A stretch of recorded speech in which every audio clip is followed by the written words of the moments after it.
Assalamualaikum warahmatullahi wabarakatuh. Halo teman-teman semua. Kembali lagi bersama saya Aisyah Aulia Kamila. Pada kesempatan kali ini saya akan menjelaskan materi perpajakan tentang pajak penghasilan terhutang. Pertama, saya akan menjelaskan pengertian pajak penghasilan atau pungutan wajib atas setiap penghasilan yang diterima oleh wajib pajak orang pribadi dan badan usaha.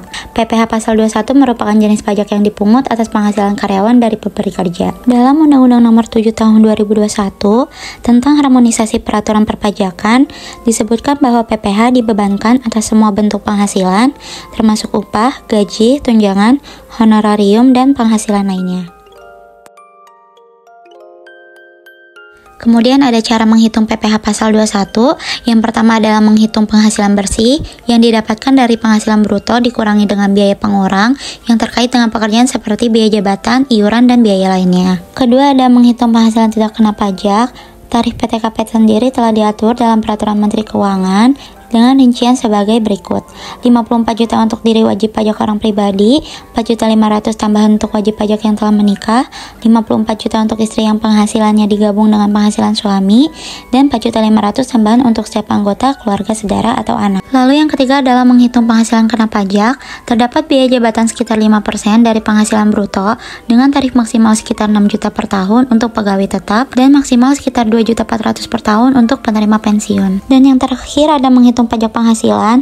Presentase perhitungan pajak penghasilan diterapkan dengan ketentuan sebagai berikut. PKP kurang dari 60 juta dikenai tarif pajak sebesar 5%, PKP antara 60 sampai 250 juta dikenai tarif pajak sebesar 15%, PKP antara 250 juta sampai 500 juta dikenai tarif pajak sebesar 25%, PKP di atas 500 juta sampai 5 miliar dikenai tarif pajak 30%, dan lebih dari 5 miliar dikenai tarif pajak sebesar 35%.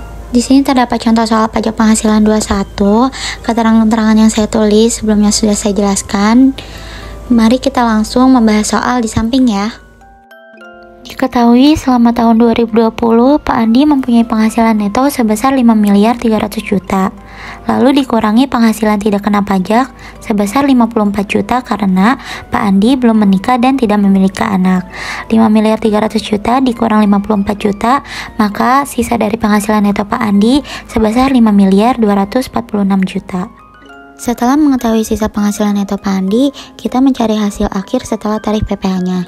Seperti yang telah saya jelaskan di slide awal, bahwa terdapat beberapa jenis tarif pajak.